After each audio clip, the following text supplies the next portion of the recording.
Style over substance is a phrase you might have heard a lot, saying that something is just all looks but lacking in anything beyond that. Personally, I find that line to be used way too much for criticism, both because I think the things people claim are style over substance have plenty of substance, and I think there reaches a point where style becomes the substance. Action is a genre that thrives on that idea. A lot of action movies really just have the bare bones characters and plot, and then use it as an excuse to show cool action scenes. And action games often can follow suit. Dynasty Warriors, for example, is really just a button masher. But Jesus, does mashing that button look and feel good. That being said, there are also plenty of action games that go the extra mile. Ones that incorporate mechanics that makes it almost as much of a strategy game as it is an action game. And I think the Devil May Cry series is the best example of that. So today, I wanted to look at the one I played the most as a kid, the prequel to the series, Devil May Cry 3, Dante's Awakening, because I think it's worth remembering Devil May Cry 3 was a good game. For reference, I'm going to be playing the Special Edition on the Devil May Cry HD collection for PS4. The Special Edition has a good amount of additions that I'll mention, but most of what I say in this video will also apply to the vanilla PS2 game. Alright, so if you're making a video game, how would you keep the player engaged in the dreaded opening exposition dump? Well, Devil May Cry 3 keeps you engaged in its exposition by showing two dudes have a sick sword fight while it's going on. The exposition is that 2,000 years ago, a demon named Sparda decided being evil was cringe, so he beat the shit out of the Demon King Mundus, sealing away him and his army at the cost of sealing away a huge chunk of his own demonic powers. But Sparda was just put together in an alternative fashion, because even at 1% power, he still peacefully guarded humans for 2,000 years, fighting any and all demons that might have slipped through the cracks of his seal to the demon world. Unfortunately, like many brave men before and after him, he succumbed to the temptations of White Girl Wednesday, falling in love with a human woman named Eva and siring twin sons with her. He then mysteriously vanished and died. Yeah, that's just never been explained in 5 games, a reboot, several novels, several mangas, and the anime adaptation no one thought was canon until it suddenly was. Those twin sons, named Dante and Virgil, meet up every once in a while, about a year, to beat the shit out of each other. This fight we see them in takes place at the top of a tower, and ends with Dante, the Red Brother, getting defeated. Now, I'm just gonna tell you how Dante is introduced. He gets out of the shower, answers a phone call, says he isn't open for business yet, and then hangs up the phone. Doesn't seem too interesting, does it? Well, look at how it happens.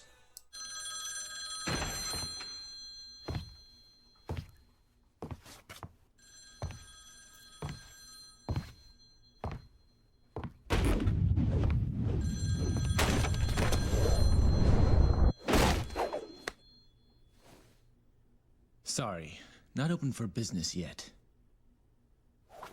I haven't even picked a name for this joint, and I'm already getting calls. Why did he need to flip the chair in slow motion? Why did he kick the phone into his hands instead of just picking it up like a normal person? This is the kind of cheese you can expect from Devil May Cry cutscenes. They are filled to the brim, with everything being so over the top and unnecessary that it manages to go beyond trying too hard and loops back around to being cool just because they're so committed to the bit. Replaying the game really reminded me of this, because I forgot just how great this game's cutscenes are. They are just, mwah, beautiful cheese. Now, what actually happens? A heterochromatic man named Arkham comes to tell Dante that Virgil is back on his bullshit, and that he sicks a bunch of demons on him. This leads us into our first mission. It's a simple slugfest in one small room against generic goons called Prides and Lusts. No exploration, no puzzle solving, only fight. Now, I could explain everything DMC3's gameplay has, but then I would be sitting here talking about Swordsmaster, taunting, style points, crazy combos, gunslinger, devil trigger, shot canceling, Royal Guard, secret missions, trickster, it's a lot. For now, let's keep it simple. Dante fights with his two weapons. A melee weapon, his sword Rebellion, specializing in a balance between damage, speed, and range, and his ranged weapon, the twin handguns Ebony and Ivory, that are very low damage but high rate of fire. You use the triangle button to melee, square button to shoot, and R1 to lock on, with certain melee moves only being possible while locked on. Sounds simple, right? And it kind of is, but you don't beat a Devil May Cry game by beating enemies, you beat a Devil May Cry game by beating enemies with style. As you fight, a bar goes up on the side of the screen indicating your style points. This bar will stop going up if you get hit, or keep using the same moves over and over, so you have to diversify how you handle things.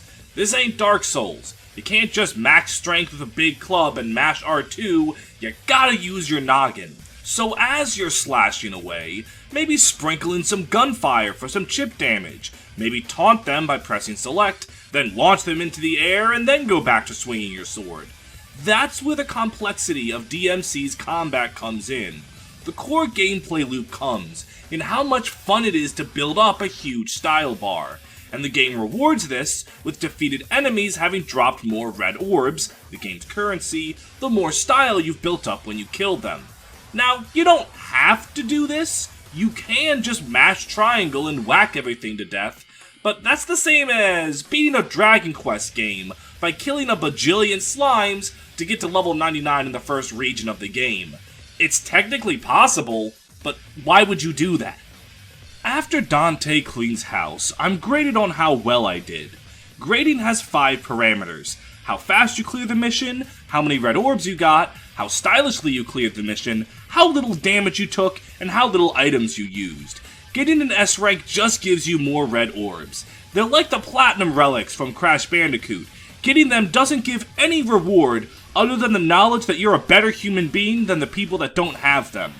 And those red orbs can be spent on new moves, upgrading the firepower of your guns, or buying items. So you want to get as many good ranks, and thus orbs, as possible. The game's second mission is just like the first, a simple one-area brawl with a bunch of enemies. But it's not just a complete rehash, as it introduces us to 2 new types of enemies that we'll see a lot of.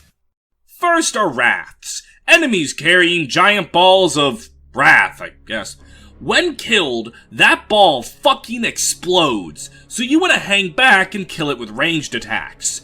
But Wraths are one of the only enemies to have friendly fire, so, with some good positioning, this enemy almost is never an actual enemy, but a new weapon for you. Wrath teaches the player to pay attention to their surroundings. Wrath is not the only enemy that makes itself a priority target. The other enemy is the boss, the Hell Vanguard. I say boss like that because this is just a regular enemy used as an early boss, but it does like to teleport around and use its giant scythe to kill you. If you try to mindlessly whack it, it'll either block you or trade blows with you, and he'll eventually be able to do some nasty damage. You just want to focus on dodging its attacks and punishing it when it's vulnerable, a key tactic for fighting bosses and later enemies. The first 2 chapters serve to ease the player into the gameplay very well. Playing it now, I can appreciate how well they work as wordless tutorials. My rank here is A. My time is poor because I'm trying to get footage of me using different gameplay mechanics. You might tell me that's just an excuse, and it is, but I'm sticking to it. After this mission, a big-ass tower emerges from the ground, the Temen Negru, the focal point of the game's story. Arkham tries to give some exposition about its purpose, but Virgil doesn't give a shit about exposition, and then he does the cool sword thing. I don't know if this trope really has a name, but you'll know what I mean when you see it.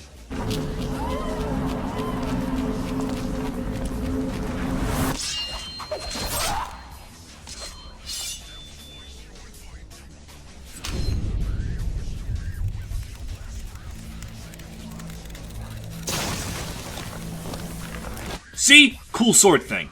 We then get our last major character, a woman on a motorcycle who has gas emissions so bad I swear she should get fined by a government. Mission 3 introduces Enigmas, ranged enemies that pelt at you from afar. They're manageable enough, just don't jump at them like a clown. Seriously, that's not going to work. This mission is teaching you about looking around everywhere. There's a room of the bar in the strip club where you have to find a secret wheel to hit to break open the way to progress. Here, you get the shotgun, you know, as all self-respecting strip clubs have on their wall, and it works the exact same as a shotgun works in any other game. Shit from a distance, devastatingly powerful in close range. Then, there's a fight in the strip club against another new enemy, the Sloth. Sloths are beefier and more powerful than most enemies, but are slower because, obviously. They don't often move to Dante, they teleport to him, giving an audio cue of a moan, but honestly, even if you don't hear it, you tend to have enough time to react to them teleporting. You can swing on the stripper pole to do some neat visual stuff, but by the time I remember this, everything is dead. So, rip getting footage of that. Outside, there's a narrow path that is basically screaming at you to open your eyes and look around.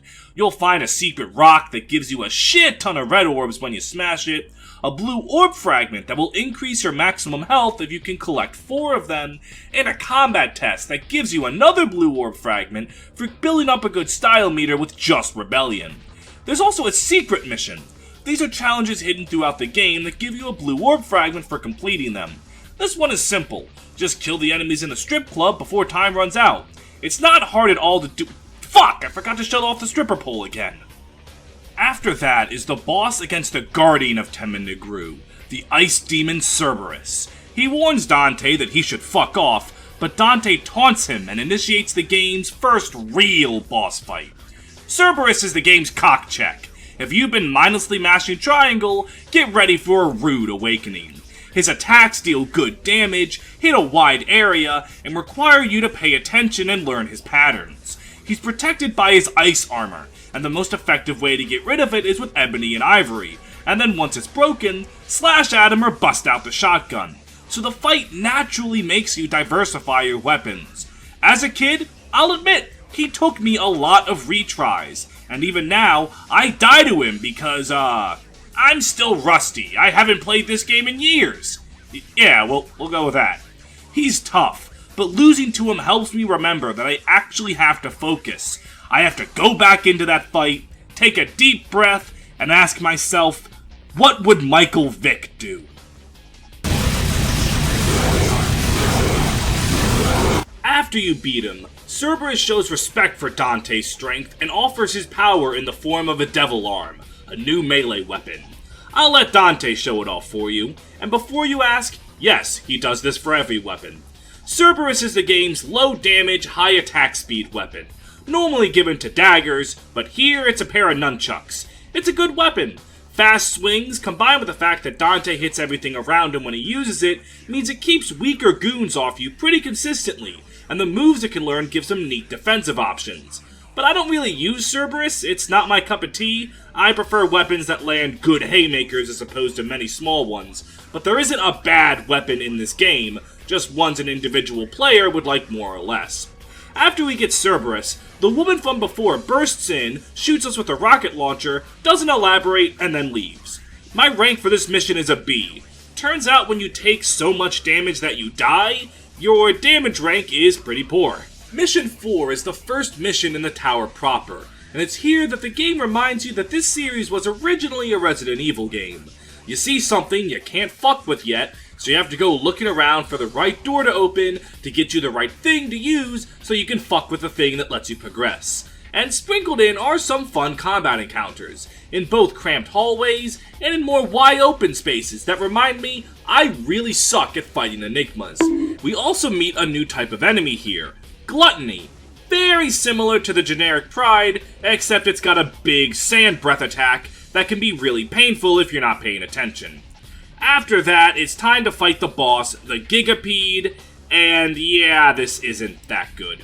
You jump on its back, start whacking it, and then you get thrown off of its back, and then you wait to get back on the back.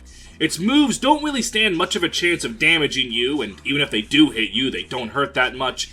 This is kind of a weak boss. Not terrible, but not that great.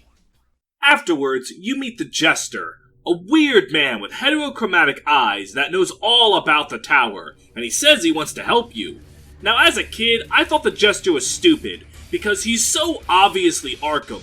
But now, I think he's good, because the mystery isn't really what the Jester's true identity is, it's what the fuck is Arkham doing, which is a very valid question. My rank here is barely an A rank.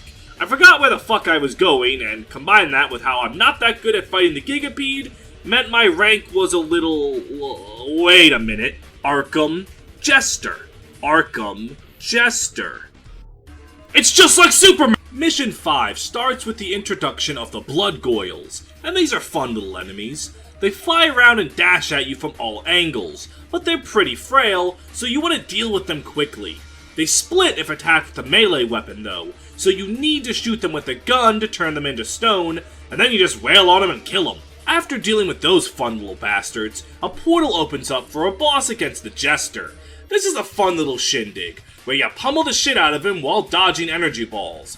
This fight was added into the special edition of the game, which is why it just kinda happens out of nowhere, and ends with no fanfare and no one ever mentioning it. Still, it's a fun little distraction, and from there, you can go on to Mission 5 proper. Mission 5 is the put shit where it was supposed to go mission. You're going through Mission 4 again, but using the item you got at the end of Mission 4 to get an ornament that you stick into a hole, so you can get an orb that you stick into a wall, so you can progress. It's a bit backtracky, but since the traditional action gameplay is good, going through a level again isn't too bad at all, though the game does have a few backtrack levels that aren't the greatest. But after that's done, I stumble upon Secret Mission 2, where you have to kill 4 Enigmas without taking damage. With my incredible Enigma fighting skills, you would think this would be hard, but I actually do it on my first try. Somehow. After a cool fight on a cramped elevator, you meet our next boss, the brothers Agni and Rudra, who are guarding the door forward. Agni and Rudra are a fun boss fight. Their movesets are identical, focusing on big sword swish swoosh while doing some sick jumps. They synergize well too. Typically, one of them will just be blocking all of your attacks, while the other goes on the offensive. A clever strategy that can be used against them. Friendly fire is definitely possible on these brothers, and clever usage of that can turn the tide in your favor. A well-timed strike can even temporarily disarm one of them, giving you free time to wail on them. Once one of them falls, the other will pick up their sword and become a stronger version of themselves. But you can easily cheese this by weakening both of them evenly, so that when one brother dies, you can chip-shot the other before he can even grab the sword. Mission 5 is a fun time, bookended by 2 cool boss fights that more than make up for the backtracking. Like Cerberus, Agni and Rudra give their power to Dante in respect for his ability, manifesting as a pair of twin swords. I really like using Agni and Rudra. Their attacks cover a wide area and do some really solid damage. I tend to rock with them and Rebellion for the whole game, swapping in one other weapon we get later if I'm feeling a little frisky. For Mission 5 I get an A rank. I took way too long remembering where to backtrack, so my time rank sucked ass, but the rust is pretty much worn off by this point, and I'm back in the swing of things. Mission 6 starts with a woman fighting a bunch of demons, doing the screw attack, refusing to elaborate, and the cutscene ending. Mission 6 is a break mission. After the last 3 have all been missions with major bosses, Mission 6 is a simple affair. You need to pass up to 3 trials to clear the mission, 2 just to beat it, 3 for a new gun. The Trial of Wisdom is just the Sphinx's riddle, and call me Oedipus Rex, because I solved the riddle. Actually, thinking of Dante and Trish, maybe a comparison to Oedipus Rex might not be too off base. Anyways, the Trial of Skill is all about dodging spikes. Not hard at all. The Trial of Strength has you in a combat scenario, but the gimmick is that all the enemies are super buffed, and the buff needs to be turned off by hitting wheels at the edge of the arena. You can try to fight them through the buff, but it's really not in your best interest. For your troubles, you get Artemis, a new gun. You hold square to fire a laser at enemies. Simple and effective. I get another A rank here. I fucked around too much against the strength enemies and found out too much, so my damage rank sucked. This was a quick and easy mission. A break every now and again is nice in a hellhole like this. We then get a new cutscene with the woman in Arkham. where they were revealed to be father and daughter. Arkham then proceeds to absolutely clown on her. Where do you work out? The library. Since Mission 6 didn't have anything going on, I think now's a good time to talk about styles. You can equip one of 4 styles before a mission, and they all are triggered by the circle button. Swordsmaster and Gunslinger styles give melee and ranged weapons new moves, like the spinning move Round Trip for Rebellion, or the average Texan Greeting for the shotgun. Trickster, which is what I've been using, gives Dante a dash, complete with invincibility frames. And Royal Guard gives Dante a block button, making him take reduced damage, or no damage if done with proper timing, as well as a burst attack after blocking or parrying enough damage. The styles level up as you play the game, with them equipped as well. Swordsmaster and Gunslinger get even more moves, Trickster gets more dashes along with the mid-air dash, and Royal Guard gets an air block and a damage-absorbing super block. Much like the weapons, there is no right or wrong answer. I use Trickster because I like having a dash, but the new moves in Perfect Guard are ideal for different players. Later games, as well as specifically the Switch version of DMC3, lets you swap styles on a whim, but for us, it's Trickster or nothing. Mission 7 begins with Dante being himself.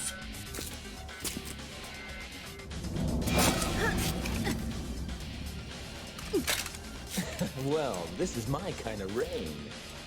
No wonder the sky looks so funny today.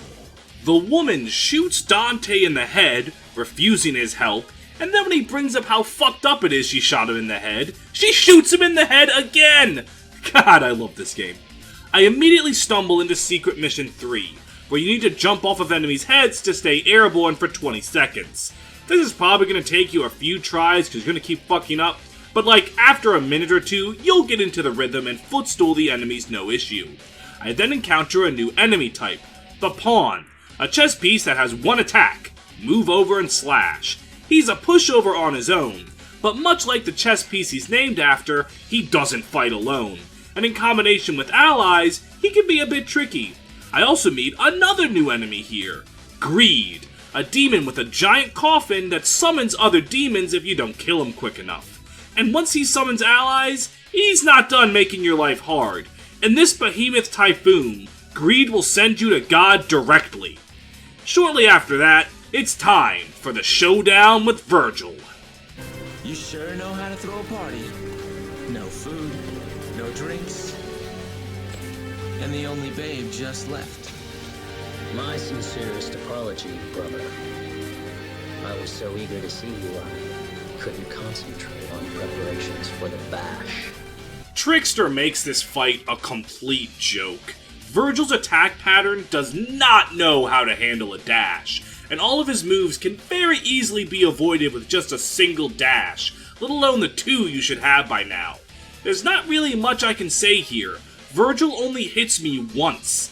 If it sounds like this game is too easy, or that I'm really good at it, I assure you, neither of those things are true. I just haven't unlocked the ability to take off the training wheels yet. After the fight, we get a cutscene of them fighting like in the opening of the game, with Dante and Virgil both doing some fucking badass shit. Like, this is a really cool fight scene. Though, didn't Dante lose that? And sure enough, Virgil then stabs Dante with Dante's own sword. Yes! Oh shit, I should explain. Dante getting stabbed is a time-honored tradition. Yes! Yes!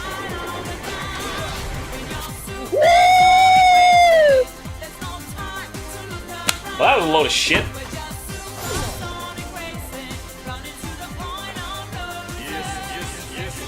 Who would have ever guessed?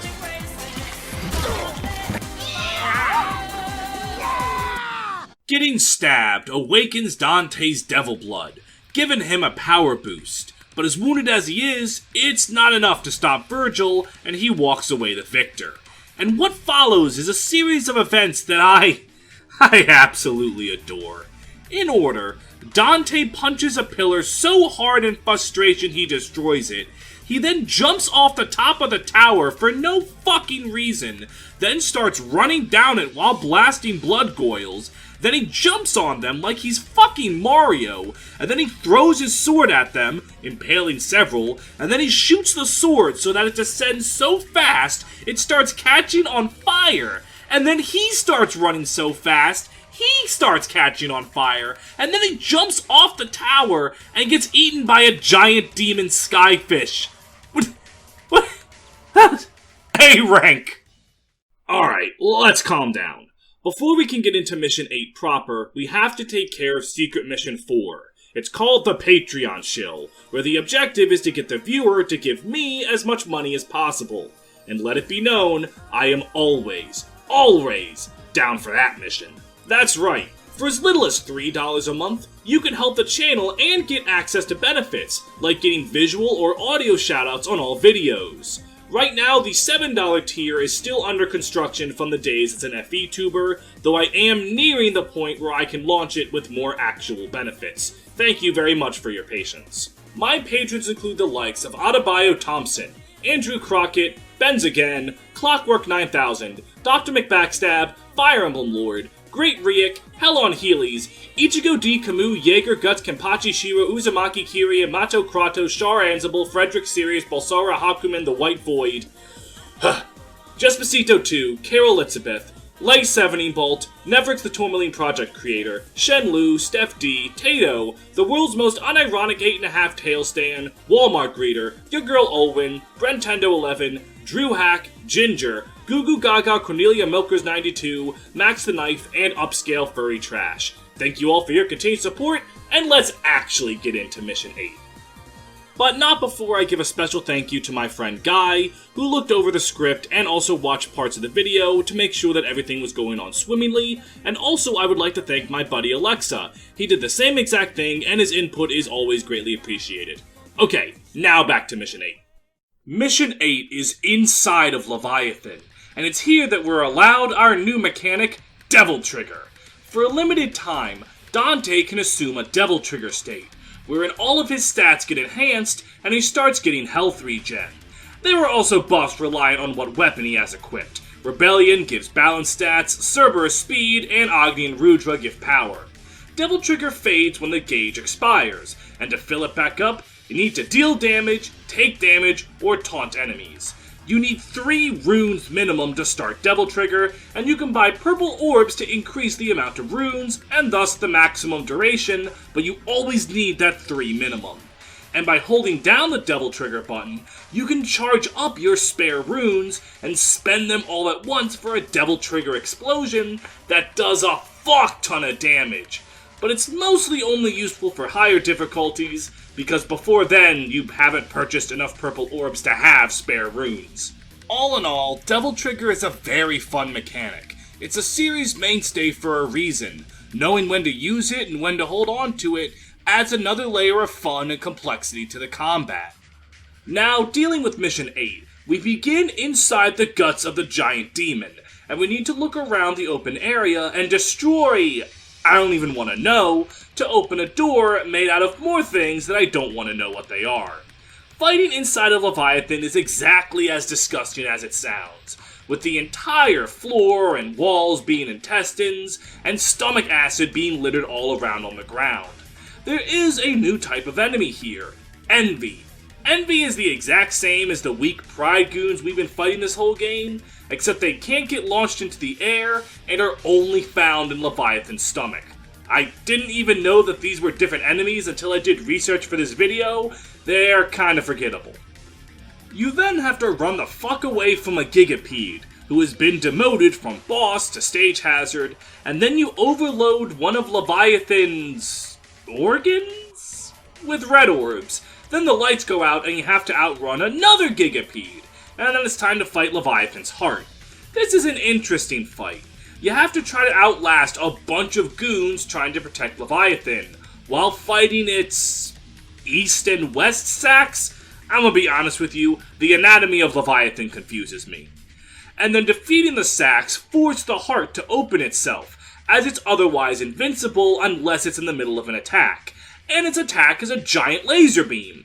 You know, as a heart is programmed to do. The east sack will drain your Devil Trigger, and the west sack will drain the red orbs that enemies drop. So make sure you use your Devil Trigger when you got it, and you can complete the world's craziest heart surgery. And you might even be able to net a crisp A rank for your troubles. Mission 9 starts with Dante and the woman fighting a bunch of demons. And here, the woman finally gives her name so I can stop calling her woman. She doesn't have a name.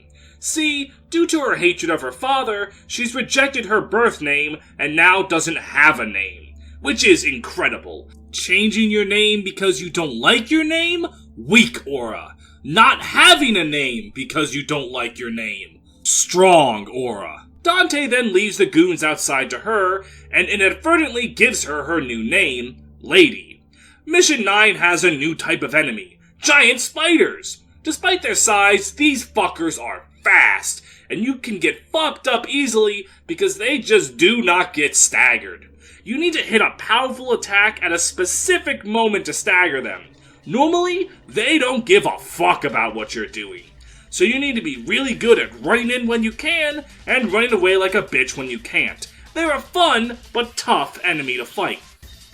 The mission in general is pretty fun, with some light puzzle solving, neat set pieces by fighting in corridors with rotating blades on the side, making it so that you really have to watch yourself because, even if you are, you will get sliced like a dumbass, and a new gun, the Rightful Spiral. This is my secondary gun of choice. It has really high damage and really good range, firing a powerful shot in a straight line that can pierce through enemies. Lining up enemies in a straight line is a lot easier to do than you would think, allowing it to do massive damage to large groups. The Spiral technically has one weakness, its long cooldown, but with shot cancelling, that can be circumvented. After you fire Spiral, switch to Ebony and Ivory, fire one little love tap, then switch back to Spiral and fire again.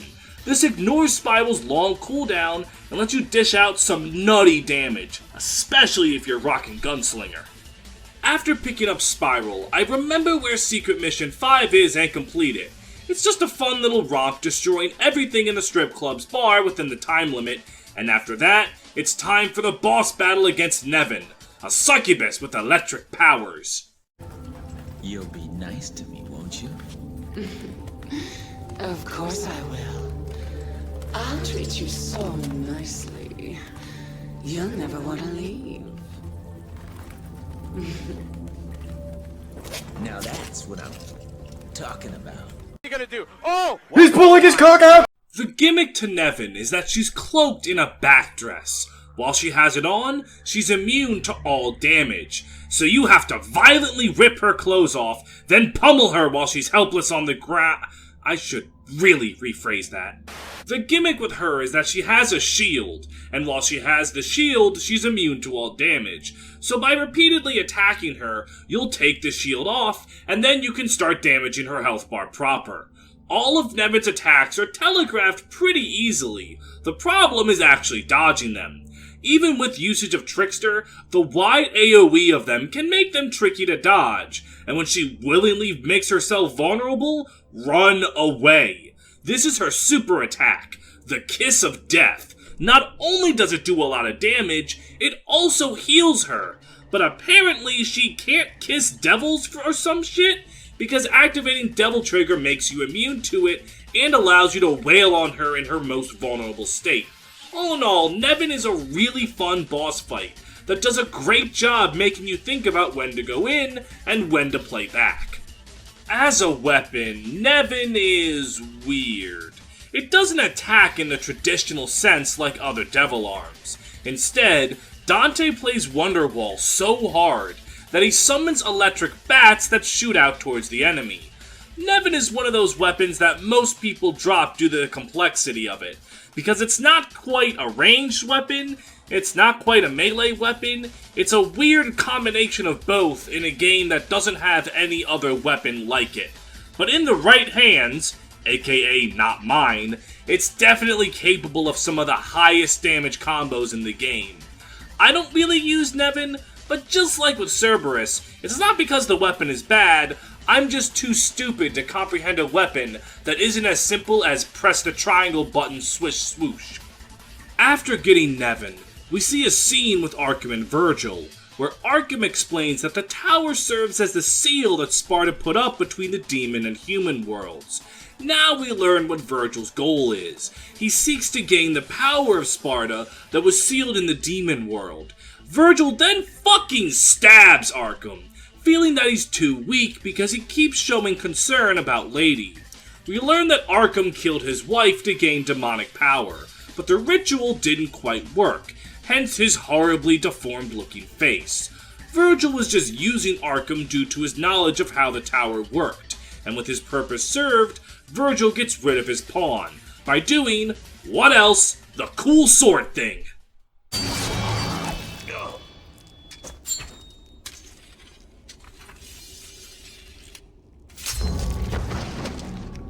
Now that the final door is open, I have no use for you. That will never stop being cool. Just like getting A ranks will never stop being cool. Seriously, I gotta get an S rank eventually, right?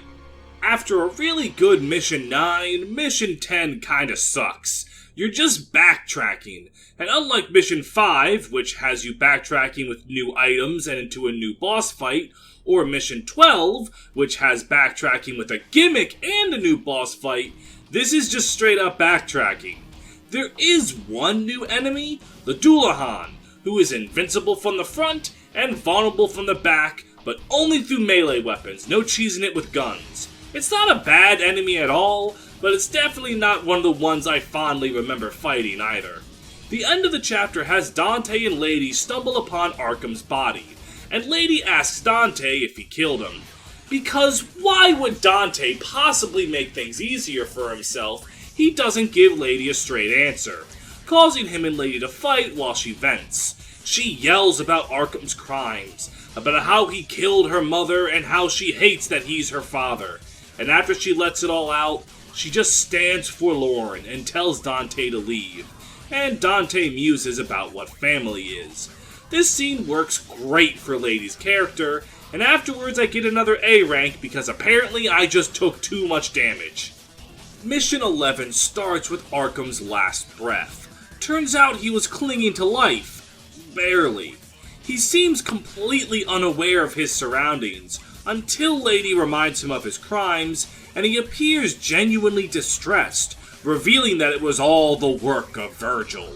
Arkham was possessed by him, and succumbed to his influence, and he laments his weakness in being unable to fight back. He warns Lady of Virgil's plan to open a portal to the demon world, and begs her to stop him, and then he dies. This is a good scene because we obviously know Arkham is spreading misinformation on purpose, but Lady isn't necessarily dumb for wanting to believe in the only family she has left, and it helps Arkham cement himself as a truly scummy villain. A common, but effective type of one. The mission itself is alright. It introduces new Soul Eater enemies. Soul Eaters are kind of annoying. They only solidify when you've turned away from them, kinda like Boo from Mario. So you need to quickly turn around and hit them with something, otherwise they'll ram into you at terminal velocity. They're not really a threat, more so just an annoyance. Then you have some moving block puzzles. Riveting. Thankfully, the second half of the level picks up considerably, with a really cool speed segment where you have to fight a bunch of enemies on a very cramped wagon. Combined with Enigma fire from another cart and rats spawning in, this is a very fun set piece. And after that, you encounter a giant light beast named Beowulf, who really fucking hates your guts. Beowulf is huge, meaning it's very easy to hit him, but his attacks hit a pretty wide area and can really damage you if you aren't careful. His weak spot is his one good eye. Hitting it will cause him to recoil in pain, though he does flail about and can still hit you that way. As with any big boss in a hack and slash, if you hug his dick, you can avoid a lot of his attacks, but he still has some stomping moves and some light explosions to keep you honest. He's a fun boss, honestly, and afterwards he doesn't respect your strength, and instead calls you a bitch and runs away. There will be no harvesting his soul as a weapon for you. and I do get an A rank, again, but Arkham's body is gone. What could this mean? The Jester randomly shows up again for some reason, and he explains Virgil's plan to Dante about how he wants to take the power of Sparta. He tells him that the orb he just picked up is the way forward, but it'll drain his life in exchange for power. In gameplay, this means that Dante has permanent Devil Trigger, but instead of health regen, his health is being drained. Enemies in this mission also drop way more green orbs than usual, so while yes, Mission 12 is just Mission 11 in reverse, the mechanic of infinite life-draining Devil Trigger makes it feel really fun regardless. Once the backtracking's done, you get your second bonus fight against Jester. It's kinda just like the first one, except when his health is low, he gets on a really big ball and gets some new attacks. It's fun, if nothing too crazy. The actual boss of the chapter is against Gurion, a time-stopping horse carrying a firearm-packed chariot. The first phase is a game of chicken. Gurion will charge at you, and you can fire your gun at him, or if you're feeling really ballsy, go up and melee him for as long as you think you can get away with. After that, you collapse into a coliseum, where you have to dodge the rockets coming from his chariot and wait for him to take a breather in the center. Then, you gotta wail on him enough to make him fall over, and from there, the secret sauce is positioning yourself in between Gurion and his chariot, allowing you to dish out some wicked damage by hitting both at once. He'll also use some time-stopping and flame powers. All in all, this is a really fun fight to cap off a really fun mission. And I get an A rank for it, because I am always a bridesmaid, never a bride. We don't get a new weapon for defeating Gurion, but instead a new style, Quicksilver. This style lets Dante slow down time at the cost of Devil Trigger. It's definitely a powerful ability, but it's not my cup of tea. I prefer the flexibility of the other 4 styles that can be used whenever you want. So instead of having Quicksilver, which is one really good move, I prefer the other styles giving me access to a bunch of pretty good moves. But again, it's a matter of preference. There are definitely people that know how to use Quicksilver and do some nutty shit with it. I just like a dash. Oh, right, and it's a time-stopping power, so that means I have to make the obvious anime reference. It's just like Goldo. After getting the style, we see a scene where Beowulf tracks down the scent of Sparta, but since he's now blind, he can't tell that Virgil isn't Dante. Virgil then kills him and takes his soul for a weapon by doing, take a fucking guess.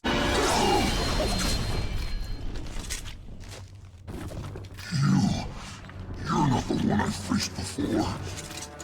But this smell, there are 2 of them.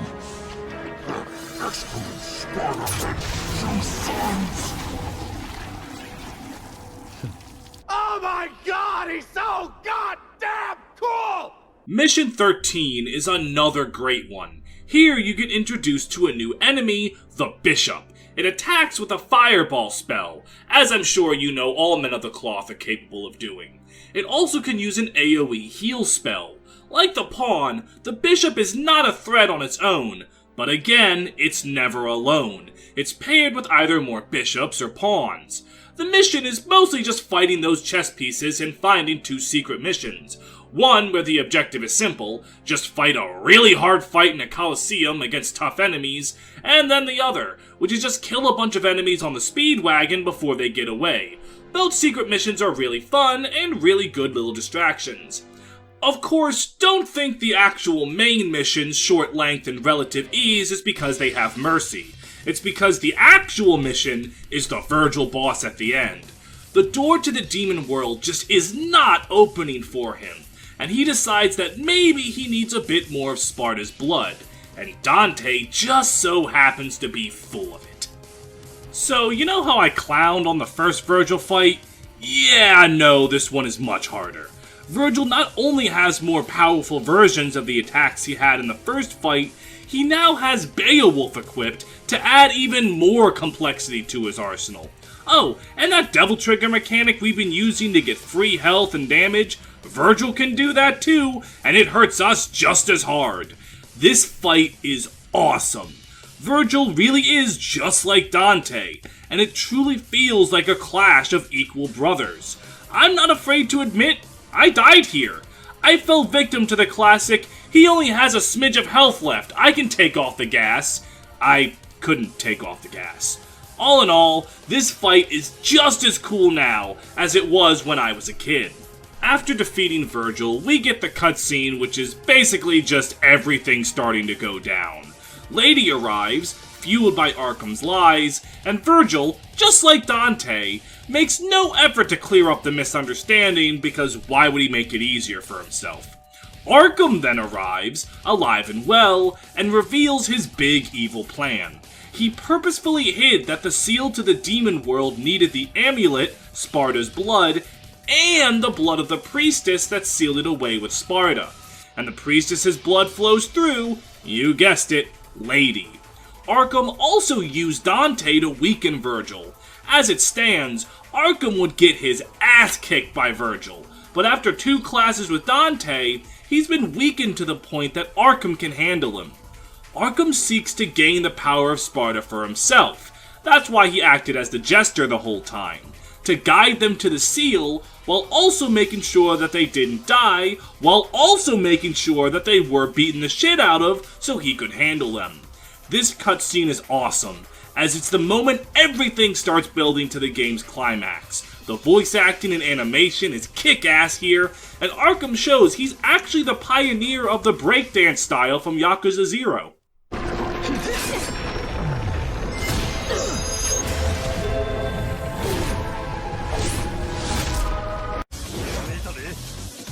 I also got a B rank because I died. I just straight up didn't write that into the script and didn't notice until right now, so... Mission 14 begins with Dante and Lady talking about what they should do now. Lady feels responsible for this, since her inability to kill her father is what led to him pulling off this great plan. She seeks to go to the top of the tower where Arkham is and end this, and Dante decides to as well, though Lady doubts he understands responsibility. And apparently Virgil dropped Beowulf somehow, because it's just lying on the ground for us to pick up. Beowulf is my other favorite devil arm. It has the highest power of all the arms, but given that it's a gauntlet, its range and area of effect is the weakest. That doesn't stop it from having devastatingly powerful combos and high damage single strikes. It's definitely a powerful tool in the right hands. Arkham opening the portal to the demon world has caused the tower to get all kinds of fucked up. It's no longer constructed in a way that makes any logical sense. The rooms have been partly destroyed, and you can be in a room for Mission 4, walk through a door, and suddenly you're in Mission 11. This keeps this mission feeling fresh, even if it is comprised of rooms we've already been in. But in the one new room of the area, it shows off a new enemy, another chess piece, the Knight. The Knight has 2 attacks: jump up in an L shape and slam down, and gouge you out with its horn. Like all the other chess pieces, it's weak on its own, but strong in conjunction with allies. It's kind of the theme of the enemy type, and I really dig it. The mission ends with, you guessed it, a kick-ass cutscene. Dante finds Lady's motorcycle and starts riding it up the tower, because of course he does. And then, he fights off blood goyles, using it as a blunt weapon, and using the emissions that are killing the environment. And then for no reason, the bike fucking explodes. Because again, of course it does. This mission is a simple one, because the last one was so heavy on boss fights and plot exposition. Clearing it nabs me another easy A rank. Mission 15 doesn't have too much going on. You're just going through rooms of the tower you've been in before. Granted, they've had creative things done to them, like being flipped on their side or having new traps added, but like with the last mission, the fact that they're all fitted together in the way that they are, combined with the traditional fun combat encounters, it means they're still really fun. There's just not much to talk about other than the one new enemy type, the Fallen. She's a bitch! She's invincible from damage until her barrier breaks, kinda like Nevin, but the Fallen zoom around all over the place and can phase through the wall and floors, making them a bitch to actually attack to break their guard. Of all the common enemy types, I think she's definitely the most annoying. Thankfully, she's used pretty sparingly. She's also the only noteworthy thing on the mission. So let's take our A rank and move on. Mission 16 is just like the last two missions. You ascend the tower to reach Arkham at the top. Again, it has good combat encounters, but again, the layout is the same as they were before. It does have one dumb puzzle where you have to get two balls to hit each other, and trust me, this is way harder than it looks. It also debuts a new enemy, the Rook. It fires off lasers in two straight lines that can do a ton of damage and easily snipe you if you're careless. It's a perfect integration of how the chess piece plays in my opinion. And at the end of the mission is Lady. She's still hell-bent on dealing with Arkham herself, and Dante is hell-bent on dealing with Arkham himself. So naturally, the only way to settle this civil dispute is with wanton violence and destruction. Now, I know what they were going for here. A frantic cat-and-mouse game where Lady pelts you from afar and you have to track her down to combo her. The issue is she doesn't do nearly enough damage, and she runs away way too damn fast. This boss is more of a challenge and annoyance than an actual challenge. It's not hard, even remotely, it just takes so damn long to track this woman down. At least afterwards, we get a really good cutscene of Dante showing growth and maturity for his birthright. Why do you care so much? This whole business started with my father sealing the entrance between the two worlds. And now, my brother's trying to break that spell and turn everything into Demonville. This is my family matter too. Quite frankly, at first, I didn't give a damn. But because of you, I know what's important now. I know what I need to do. Lady then gives Dante her rocket launcher, as a way to show she's grown to trust him enough to finish the fight. It's a great moment for both of their characters. Kalina Ann is the final gun in the game, and it's the crowd control gun. The rocket can clear huge groups with relative ease, but the rocket explodes after a very short distance. It's also very slow, but that can be alleviated with shot canceling like Spiral. I prefer to rock with Ebony and Ivory and Spiral, but they were definitely very good places to use Kalina Ann. And after that, we go and grab our A rank, because god damn it, I am not going to get that S rank, am I? Mission 17 is the last mission in Temmindegrue, so at long last, we'll be able to say goodbye to the tower. It has some platforming, oddly enough. It can actually be pretty tricky to get through it, unless you happen to have both a weapon with a double jump and Trickster equipped for perfect air mobility. After the platforming, we have our final bonus fight with Jester. It's just like the last two. It's a fun little distraction that we can ignore, but remember, never show mercy. This mission also introduces the final enemy type in the game, Abysses.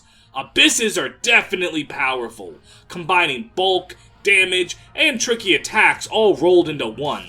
They can teleport, throw their sights for an explosive attack, and can be real tricky to deal with in groups. We're at the end of the game, so naturally the common enemies are now really hard, but it's a fun kind of hard. The boss of the mission is Doppelganger, a demon cloaked in shadow who mirrors Dante's moves. He's completely invincible in the dark. You have to shine a light on him to make him vulnerable by attacking lights littered around the arena. You have to time shining them to when he's about to strike, otherwise he'll back away in time. But hitting them all at once will illuminate the whole room, making him vulnerable for a substantial period of time.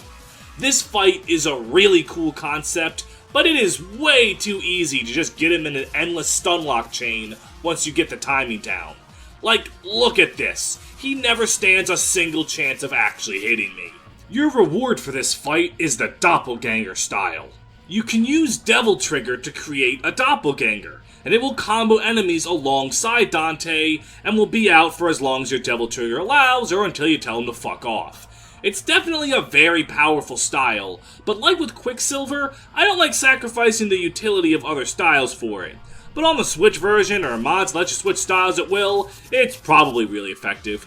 I take a B rank for this mission because I took too long fighting optional combat encounters, and with that, I ascend into hell.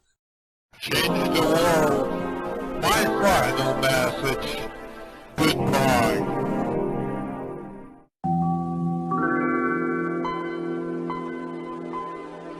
Mission 18 enters hell, and aw man, minimalist interior design got to the underworld.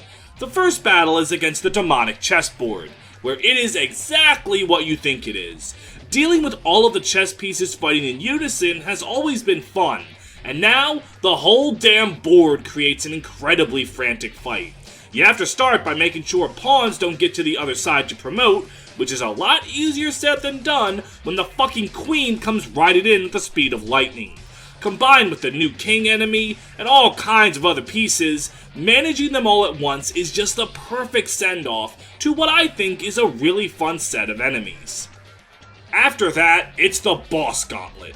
You're given 4 heals to fight rematches against all the demonic bosses in the game. You have to connect a circle on a big plaque by defeating bosses with the right colored gem. So technically speaking, you only need to refight 3 bosses: Cerberus, Agni and Rudra, and Beowulf. But a blue orb fragment awaits as a reward for killing all 9 of them again, and I think it's fun to do so. Boss rematches kinda catch a lot of flack for being lazy, and they definitely can be, but I think they're fine if during the course of the game, the player gains new ways of fighting them. And since all game you've been acquiring new weapons, new styles, and leveling up the styles you already had, I think it's fun to tackle the bosses with techniques you might not have had before. Of course, this doesn't mean much for Doppelganger since we just fought him, but other than him, tackling all these enemies is a fun time. Even Gigapede ain't that bad now that I've gotten much more used to the gameplay. In the scene that follows, Arkham has fully absorbed the power of Sparda, which is definitely not fucking good. Fucking Devilman crybaby looking ass motherfucker.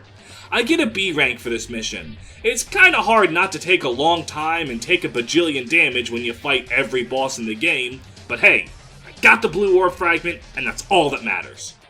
Mission 19 begins with the game reminding us that Virgil is still alive. Apparently, he's just been taking a nap since Mission 13. This mission is all about fighting abysses in 3 different combat scenarios. The first one is a simple just kill all of them, no complexities attached. The second involves you fighting invincible abysses. The only way to get them killed is to destroy the mirrors on the walls, and you can tell which one to strike by its weird discoloration. Finally, you have to kill a bunch of abysses within a time limit. Not too hard, but it's still fun nevertheless. After that, it's time for the final clash with Arkham, who's decided to let the power in him overflow, and instead of a cool looking demon, he becomes some kind of grotesque, purple, slimy anus blob thing. And Dante responds exactly as you would think. My father wasn't so hideous. Can't you tell by looking at me? Anyway, that shape suits you better. Let's begin the main event. This is easily the worst boss in the game and one of the worst in the series. He has only 3 attacks: swing a tentacle, summon a honing tentacle, and create eel goons. That's it. He is that boring. You literally spend more of the fight killing eels to make him reappear. This, what you're looking at right now, is the bulk of the gameplay of this boss.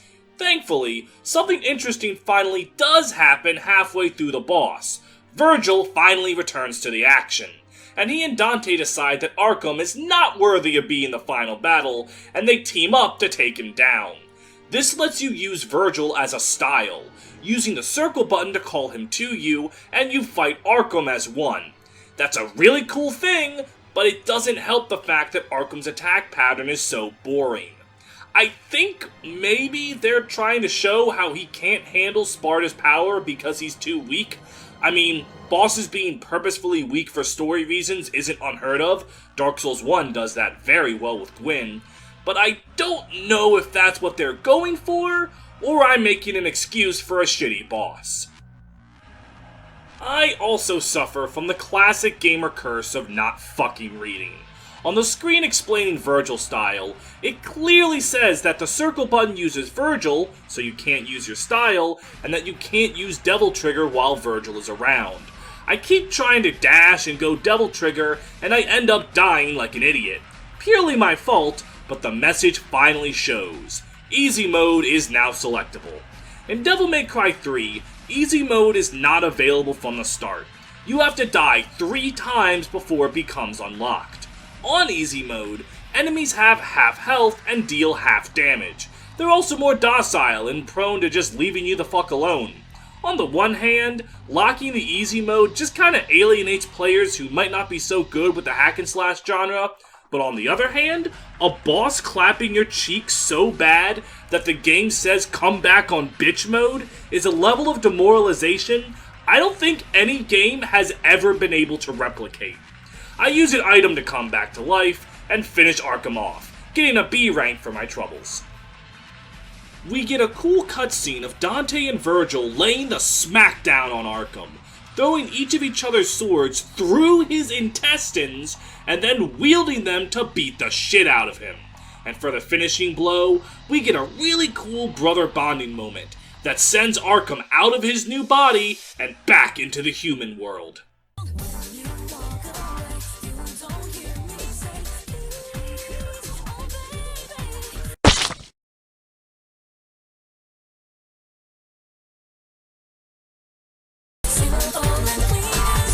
Lady manages to find him, and Arkham tries to go, but I wasn't so evil, and Lady goes, yes the fuck you were, and shoots him multiple times to kill him.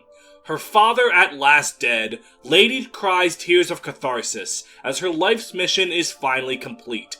And man, Arkham and Lady were great characters. As a kid, I kinda thought Arkham was a boring villain, but now I found myself really liking his character. A perfect blend of pure evil and cunning, and the way he outfoxes the whole cast, combined with the kick-ass action scenes Devil May Cry is known for, I'm finding myself really appreciating him. I used to turn my nose up at evil for evil's sake villains, but now I can appreciate a guy who's evil because, lol, Lamau. And Lady is fantastic too. I love the intensity that goes with pretty much everything she does, and when she calms down and has more somber scenes, they work really well too. This is the kind of thing I hope happens more with this series of videos, looking back at games and seeing even more stuff to love in them than I did before. Well, those two got to wrap up their character arc, now it's time for the brothers. With Arkham defeated, Virgil has set his sights on obtaining the power of Sparta, except without fucking it up like Arkham did. Dante, with a newfound sense of responsibility, vows to stop Virgil, and it's time for the boss of Mission 20, Virgil. That's right, no enemies, no puzzle solving, there is no mission before the boss, because Virgil is the mission. This is, hands down, the best fight in the game. Virgil's attacks are tough, but fair. His moveset continues to evolve from the last 2 fights, adding on to his pre-existing attacks, while adding in new ones like his fucking Super Devil Trigger that hits like a goddamn truck. And his final Desperation attack is an intense storm of demon energy that is incredibly chaotic to try and dodge. When I think of my favorite final bosses in any video game, I think of either of the Sonic Adventure games, Xemnas from Kingdom Hearts 2, and you better fucking believe Virgil from Devil May Cry 3 is up there. He is one of the best tests of skill. I also fucking hate this fight, because the bastard magic pixels me, and then he assumes Devil Trigger and kills my ass. Oh, we were right there, man! After the fight, Virgil and Dante are forced to go their separate ways. Virgil decides to remain in the demon world, and Dante is forced to return to the human world. Dante reunites with Lady, and it's here that we get our title drop. Are you crying? It's only the rain. The rain already stopped. Devils never cry. I see.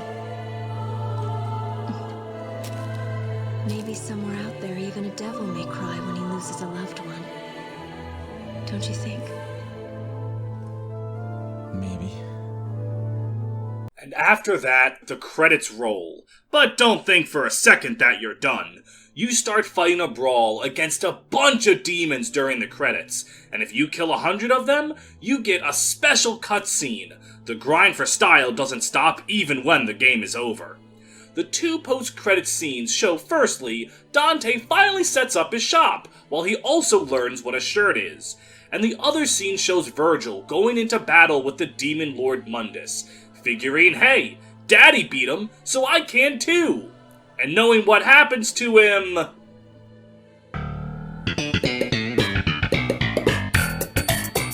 Dante's character arc is really good.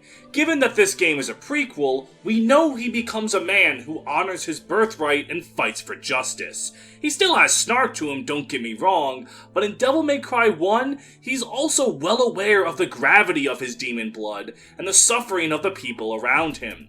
And Devil May Cry 3 Dante perfectly shows us how he got to that point.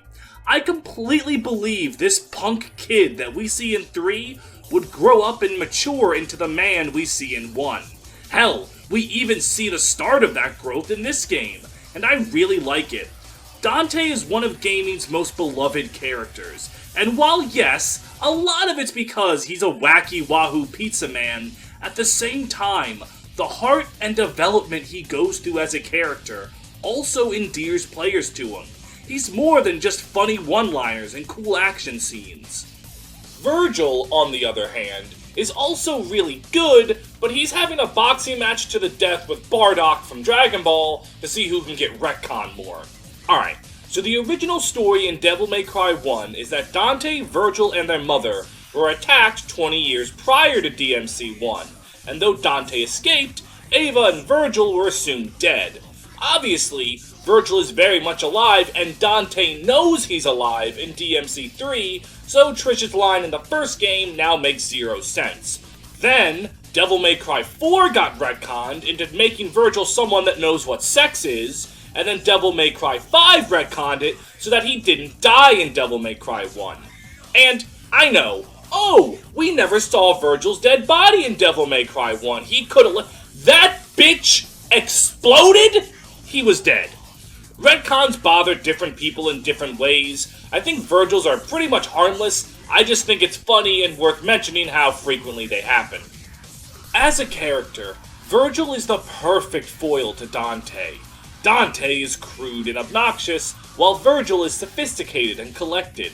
Their banter is constantly enjoyable, and at the same time, the weird brotherly love they have for each other is still felt. And Dante's tears for his brother show they did truly love one another. It's just hard to explain, given that they're always trying to stab each other. Virgil makes for a fantastic antagonist. His hunger for power is infinitely joke-worthy, and his scenes are all badass. And like Dante, future games only further his character and make him more interesting, even if they treat the canon very loosely. I net my final A rank, and with that, I have beaten the training mode for Devil May Cry 3. Oh, you think that beating the game is all you have to do to beat the game? Not even close. Beating the game unlocks a whole slew of shit. It's some of the normal stuff you would expect. A cutscene viewer, a gallery for in-game images and for concept art, some optional costumes, but 3 of them are much more substantial. Hard mode, Virgil mode, and the Bloody Palace. We'll start with Virgil mode. It's exactly what it sounds like. You play through the game as Virgil instead of Dante. This is a trend for the special editions. In DMC 3 Vanilla, there was no Virgil. But boom! Special edition has Virgil. DMC 4 released and Virgil wasn't even in that game, but boom! Special edition has Virgil. Devil May Cry 5 had no Virgil. Technically, but also they did. Anyways, the developer said after the release of that game that they weren't working on anything else for the game other than the Bloody Palace, but boom! I am the storm that is approaching. The craziest part of that meme is that's not even a cutscene, that's just what playing Virgil is like in that game. Virgil juggles 3 melee weapons at once. His Yamato, which is what uses his unique attacks that Dante didn't have, and is a farm for Great Devil Trigger, Beowulf, which functions virtually identical to Dante, but with some of Virgil's own flair in there, and Force Edge, which functions similar to Dante's Rebellion, but again with some Virgil flair. His only ranged weapon is his magic summon swords, which spawn and shoot at an enemy, but also have some powerful attacks as you level Virgil's only style, Darkslayer. As a style, it's kinda like Trickster, but instead of dashing, Virgil instantly teleports to different locations. Playing as Virgil is definitely a ton of fun, but he isn't a character in the sense that he and Dante can be chosen freely for missions. You have to start a new save file from the ground up with Virgil, re-getting all of the upgrades, and beating any difficulties you beat as Dante again, though hard mode is available for Virgil from the start.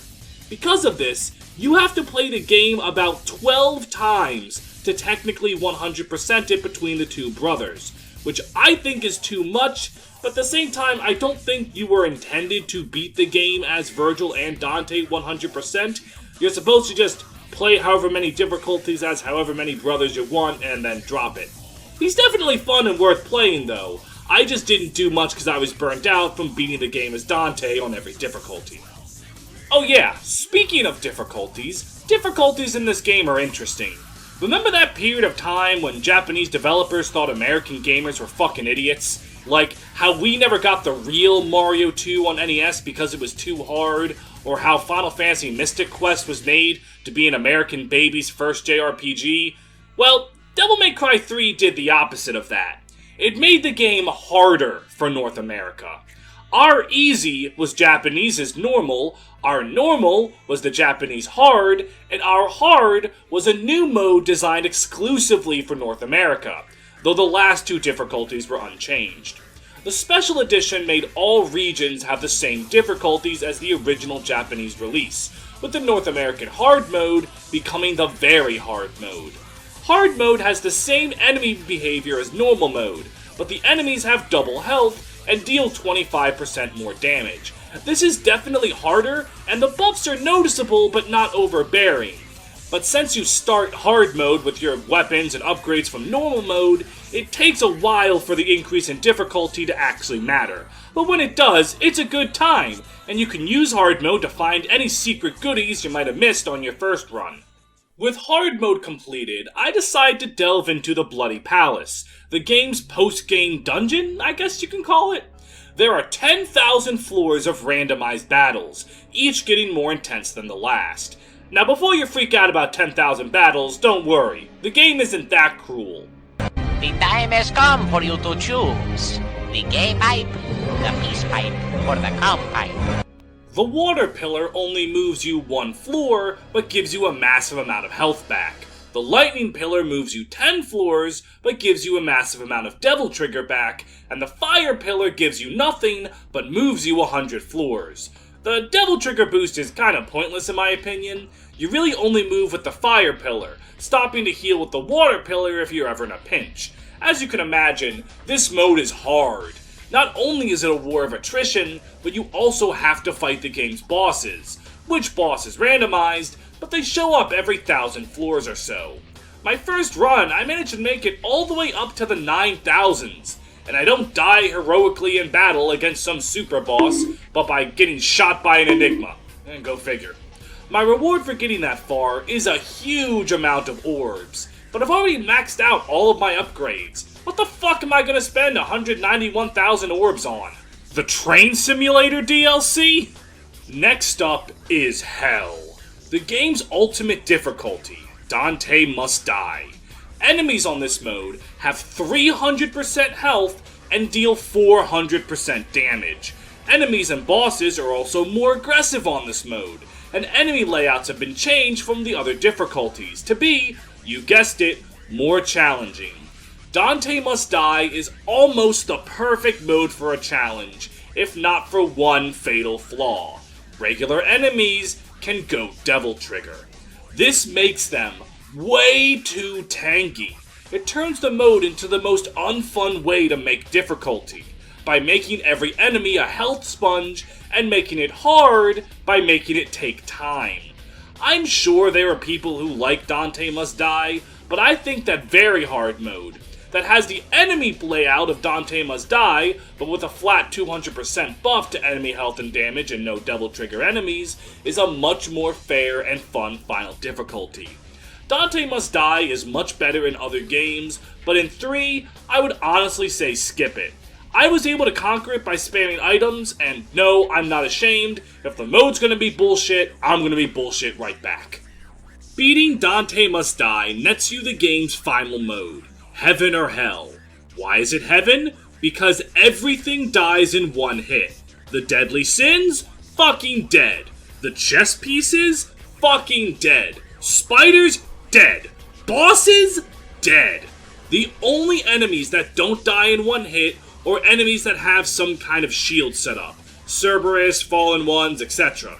Ebony and Ivory go from combo extenders to weapons of mass destruction. So why is it hell? Because everything dies in one hit. Everything. If Dante gets grazed on, he fucking dies. A stray enemy attack? Dead. The stomach acid in Leviathan? Dead. Wall spikes or saws? Dead. But even with that, this mode is a fun break after how hard Dante Must Die busted your balls, though there's no reward for completing it outside of a trophy in the HD re-releases. And that, finally, is all Devil May Cry 3 has to offer. And how was it looking back? Incredible. This game is packed with content, and it's mostly really well polished. But even if you don't want to delve into the plethora of unlockable difficulties, it's still incredible. If you just wanted to play normal mode and hang up the controller afterward, you'd get a great story, fun characters, and incredibly fun and complex combat. And if you want a true test, the harder difficulties are there for you to conquer. It's a damn near perfect package. If you ask me, I honestly think Devil May Cry 3 is the best hack and slash game period. Except maybe for its own kin, Devil May Cry 5. If you want to play the game legally, the HD Collection has the Special Edition on PS4, Xbox One, PS3, Xbox 360, and Steam, and the PS5. DMC3 is also available as a standalone for Switch, which has some quality of life improvements that might make it the definitive way to play, but I don't own that version, so I wouldn't know.